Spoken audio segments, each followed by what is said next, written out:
Hello and welcome to When Grooms Get Engaged, the podcast about a guy's perspective to wedding planning from two guys that survived their own. I'm Steve.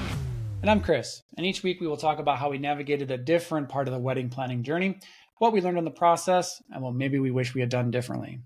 So, should I meet you on the dance floor, Steve?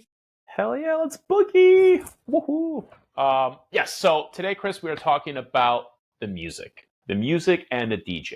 People, this is very important. You need good music.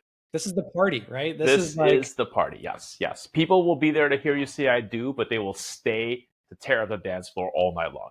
So it's very important that it's good. You have good songs. You have a good DJ. And we're going to kind of talk about what makes a good DJ, how to pick a good DJ, and then also all the music around the wedding itself. Because you'd be surprised that there's a ton of stuff that you have to pick and think about. Yeah, absolutely well said. So let's just kind of kick it off maybe in timeline order. I think the first thing that you kind of need to think about is the ceremony music. And that can incorporate what's playing in the background when people are coming into the venue and maybe are just sitting down before anything's happening. So think about what you want. Is it just regular classical music? I know for us, we found classical versions of pop songs that we had playing in the background for people to come into the venue, grab a drink, and just sit down for the ceremony. Yeah, you could do that. You could have also a band there as well. Also, good point. There's so many options, and this is just kind of the beginning. So no one wants to come into a dead silent room. It sounds weird. It feels like people aren't going to have fun. You're going to want to kind of set the mood. So if your wedding is a black tie affair, this is where you kind of want, more classical music. You don't want it to be super loud. You don't want it to be crazy EDM going at a million beats per minute. You want to set the scene for that. So these are kind of the conversations you want to start with your DJ and start from the very beginning. Yeah, and that's also a good point too. Is obviously we both went the DJ route, but you could have people doing live music, if you have a harp or someone playing the piano or singing. Obviously, that's all part of it. So just make sure that you have those conversations. And you could just be like, I don't know, just play anything. I think you should still try to listen to some stuff. There's a lot of great recommendations out there. So just listen, take it seriously and listen to a few pieces and just be like, yeah, that's good or that's not quite right. Yeah. So Chris, let's kind of go over some of the songs that you're going to have to pick or some of the music you have to think about. So you have your, when people come in, you got to think about those songs. When people come in, find their seats, wait for you. You're going to have to pick the songs that you and your wife, your groomsmen, your flower girls, your pup of honor, whatever, walk down the aisle to. And a lot of times, these will be different songs per person. Yeah, so I think for us, we had kind of one song for myself and my mom.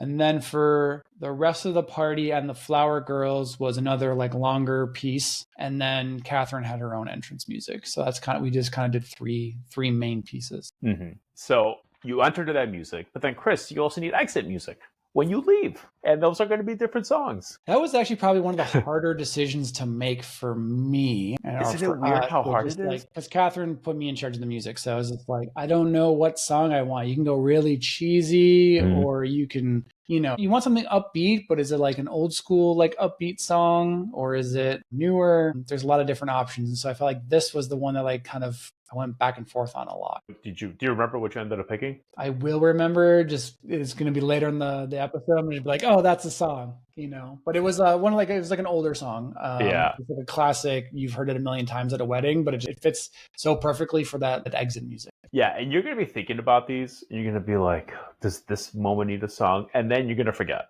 because you have other things to think about.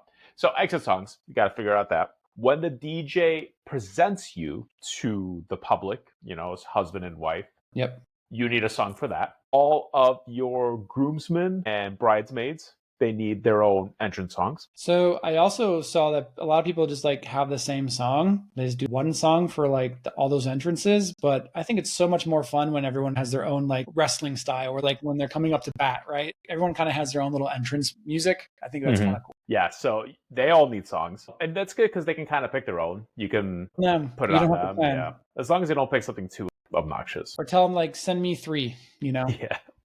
I'll pick it for you. Your parents obviously need songs when they're being presented. And again, different songs that they had before. And then, Chris, this is something people don't think about, but you also need music to play during the dinner. Yeah. And so our DJ actually brought that up. Another reason why we were just like very happy with him, just filling in the gaps of our knowledge for planning. And so we had to think about that. And so sent him like 10 songs, what we were looking for. We wanted more acoustic pop, just kind of playing in the background. Something that's not going to distract from the dinner and people still going to be able to talk and kind of mingle, but just something that's kind of nice and upbeat and keeping things lively in the background. So that's what we ultimately went. Yeah. So dinner songs, yep, you need to figure that out with your DJ. And then you're going to have to kind of figure out all of the dance songs that you have to do. And there's a lot of potential dances. So you have obviously first dance, but then you have mother son dance and daddy daughter dance, which depending on how like in depth you want to be, are you going to do a rehearsed dance? Yep. Your couples dance, right? Yeah, there's so like those are going to take you a while because you got to figure out a song that you both like. If you're going to do a rehearsed dance, you got to make sure that the song isn't too fast or too slow. Because I know, so we did dance lessons and we picked out 4 or 5 songs and we sent them to our dance teacher. And she's like, I think our first choice at the time, she's like, this is a great song. It is very fast. So if you guys are going to dance to this, you have to be on it. And then like, at that point, you got to ask yourself, like, what kind of dress is my wife wearing? Is she going to be able to move with that? Are the heels going to get in the way? If you're not a professional dancer, do you know what to do? So these are like other things you got to think about. And then Chris, for me personally, one of the most annoying songs we had to pick was the cake cutting song. That's the other one. That's the other one too. I just have. Why does a cake need a song? Right? I don't know. And there's like so many dumb songs. They're all dumb. And they're all so like it's just obvious. I was like, play anything. Yeah, that was also just kind of annoying, like one that just got plugged in at right before we needed to send everything in. Yeah, and the other thing about all these songs you have to pick that's really annoying is you'll Google like first dance songs, cake cutting songs, processional songs, this song, you get a list and you'll start going through them and you're like, wow, I've heard this song before. Wow, I've heard this song before. Wow, I heard this song before. And for me personally, gonna get in your head like, oh, I kind of want to be unique. How do I be unique when I've heard every single song before? Everyone's heard every single song before. I don't want to dance to Sugar Sugar, whatever, for the cake cutting song. It's just, it gets in your head. It's like a mind game, picking these stupid songs. Yeah, definitely have scars from that one. I just, whatever. I think we ended up doing, I was just like, I'm not thinking about this anymore. We're just doing Sugar by Maroon 5. That's fine. Yeah. It's cheesy. It's dumb, but whatever. It's going to be playing for 20 seconds and then, yeah. Yeah, it's like you think about this, all these things, you put so much time and effort into it. And at the end of the day, like you don't remember any of them. But Chris, I think we do need to spend time on the DJ itself, right? Because this person you can make all these decisions, but this person is going to be tasked with executing them. You Exactly. know? Yeah, I think a bit like you have to interview a number of different DJs to make sure that they're going to fit. Again, we're focused on DJs because that's what we went with. So we did not go the band route. We have been to a number of weddings that did have bands. It's a lot more expensive option, but I always felt like the band's cool, but they need to be really good because they would need to play a lot of different things, like more old school stuff, but then also like you want like those like 90s, 2000s, whatever, 2010s like dance music. And are they going to be able to play that? Or are you just ultimately going to have a DJ at the end of the night anyway? So the band thing is cool, but it was just never like something that we didn't go with. But when you're interviewing for your DJ, just make sure you're having conversations with them too, because a lot of the times, unless you have maybe a full service planner, the DJ is also going to be your MC and responsible for doing a lot of introductions and talking to the wedding, keeping things going, keeping things moving. So you want to make sure they fit with your style. Do you think they'll do a good job there? Anything else you want to add? Yeah, the emceeing, this is something that we never thought about until it's time for our wedding. And you don't realize how important it is. It may be as simple as just saying something on the speaker, but it's announcing that something is happening. So it draws attention from the crowd and everyone kind of focuses on where they need to focus on. You know, it's quieting people down. It's making special announcements for the actual events that are happening. So it's very important. And if you are having a more ethnic event, which comes with ethnic words and ethnic names, it's also really good if your DJ, while they're emceeing, can pronounce them. So this is something to maybe just like take a minute, just make sure that this person is saying whatever he or she needs to say correctly and not like in a weird way that's going to make people laugh or maybe not know what they're saying. Yeah, if you have a wedding planner, I'd bring it up with them to make sure that they are having those conversations with the DJ, and making sure they know the schedule of everything, knowing when they're supposed to speak and kind of announce either people or what's going on or where people need to move to. If you only have like a day of planner, that responsibility is going to fall on you. So, once you have kind of your timeline set, you're going to want to have another conversation with them, a week or two out, send them the schedule, talk about it, what you want to say, how names are pronounced, or maybe even like just starting back at the beginning when you're interviewing for DJs, if you can find someone that maybe speaks, if there's two different languages, both languages, that might help solve a lot of problems. Yeah, so when you're having these talks with your DJ, this is when you got to kind of suss out the vibe. But before you do that, you got to figure out the kind of vibe that you want for your wedding. So this is kind of where you talk to your wife and be like, what do we want? What kind of music do we like? What kind of music do our friends and family like? What's important to us? What do we want to hear? Chris, I know for us, important music was American music, Albanian music, Greek music. Like we needed to play some combination of the three. And I know the conversation we had with our DJ was don't force it. If people are out jamming to one, just keep it going, But at some point, we're going to want all three types to be represented. Did you guys have like similar conversations with your DJ? Yeah. Obviously, trying to take into consideration family dynamics and ensuring that you're just not playing the most like hip hop gangsters, profanity filled songs like right off the jump, even though those might be like your favorites. So for us, we were like, are they your favorites, Chris? Those are what you want? Let's lead into that a little bit, or like lean heavier into the later into the night. So it's more like play upbeat music that everyone kind of knows and everyone can kind of dance to. And then if there was a request, we are pretty open to almost everything. And you can get kind of a little bit more, ratchet or dangerous or whatever, like later in the night, like after like the first hour. Yeah. And this is where you can also kind of, again, this is all talking with your DJ. How controlling do you want to be? Do you want to give your DJ a 500 song playlist and be like, hey, play off of this? Or do you want to give your DJ 10 songs and be like, this is our vibe, make a playlist based off of this? And Chris, I think you guys were the latter. I think your DJ was like, just give me like the songs, I'll go from there. Yeah, and that was great because like he's like, that's my job. I'm the expert here, so I'll play whatever you want. I don't care. That was cool. He was just like very open. Like he didn't have like a style he was trying to stay to, or just use the same playlist wedding after wedding after wedding. He's like, send me 15 songs or so, and I'll get your vibe, and feel free to add any other notes, and I got you, and I'll take it from there. And so let me be the expert. So like that was cool. We felt like we were in really good hands. So we sent him like maybe like a paragraph of like what we were thinking and like 15 songs. And I think he killed it. Yeah, honestly, I think that's better. Right? Trust the professional. Trust that they know what they're doing. That's what you're paying them for. I would ask them maybe, like, I know some DJs will give you like mixtapes or sets or something. So you can get an idea of what their like sets sound like, which is very helpful, very nice. The other thing to talk about is your own personal do not playlists, because there are songs that you're gonna hate, and I don't know if you want to hear a song you're gonna hate on your wedding. Yeah, that was like it's a small thing, and it wouldn't probably ruin anything, but it's just like this is your wedding, your day, you're spending a lot of money, and you probably don't want to hear certain things. So we were like, like not that it would come up, but like like polka or like chicken dance sort of thing, Macarena. And then like a lot of people don't like the like cha-cha slides. Mm-hmm. People love it. That's kind of a divisive song. I'm an anti-cha-cha slider. See, there you go. Get the shit out of here. I think the only one that gets on my nerves, because I've heard it at way too many weddings, is like Celebrate Good Times. I agree. Yeah. I despise that song because I've heard it so many times at a wedding, and I just feel like it's just so overplayed, so cheesy or whatever. So I'm like, do not play that song. Didn't they also used to play that at like the last day of school every year? Maybe. I think like it sounds familiar like they did. Can't stand it. Yeah, no, I agree. So definitely talk to your DJ about the songs you don't want to hear. And then tangentially from that, maybe also make a list of like, hey, I like this artist, but I don't want to hear him for every song.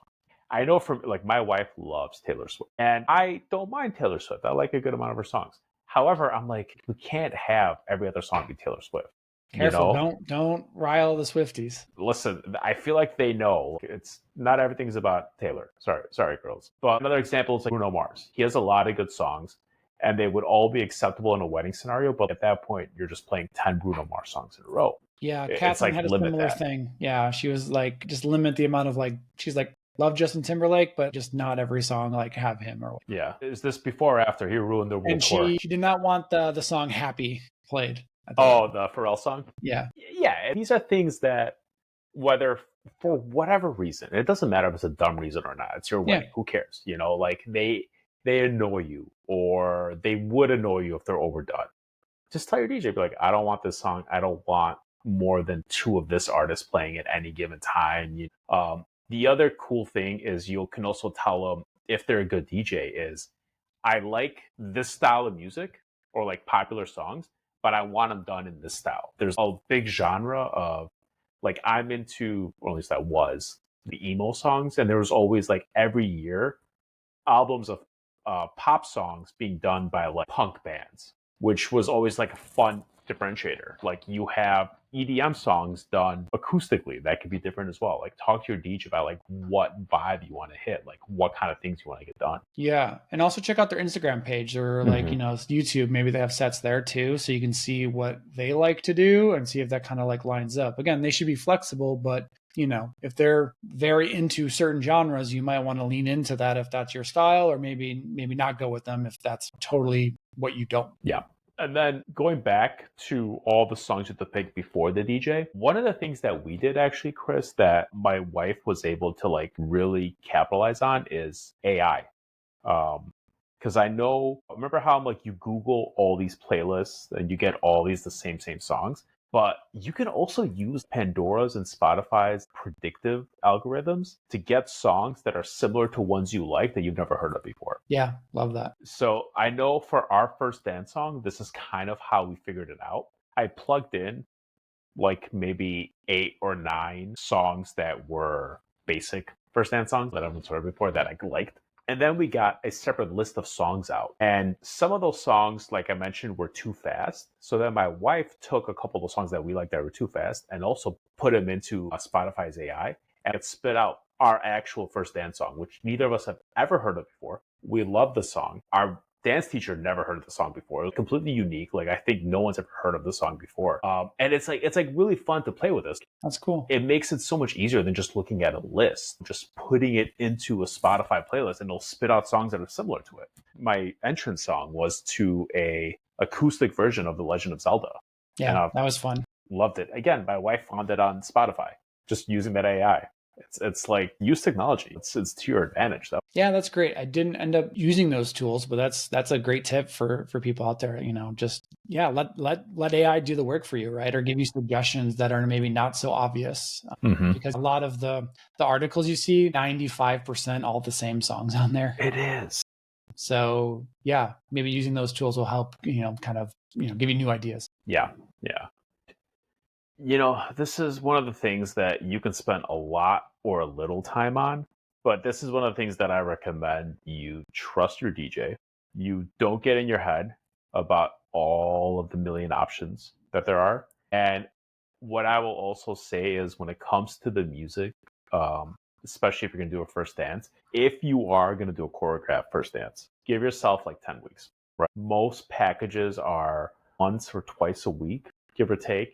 Obviously, you can accelerate it, but like, assuming you're a working professional, you don't have like an hour every day to go to a dance studio potentially. So give yourself some time to like learn all those steps. You also want to kind of do it at home too. Yeah. That was kind of like the one thing also that I wish like we could have changed, is because Catherine and I, we were not in the same city for the weeks leading up to the wedding, since I was on a project. And so there was no way for us to like practice together. And so like we didn't really have like a choreographed dance. So that'd be like one thing that I wish we could have maybe done better. But I don't think it took away from anything. Like if you're going to do that, take it seriously and give yourself the time to do it. Don't just do it once and be like, oh, okay, we're good.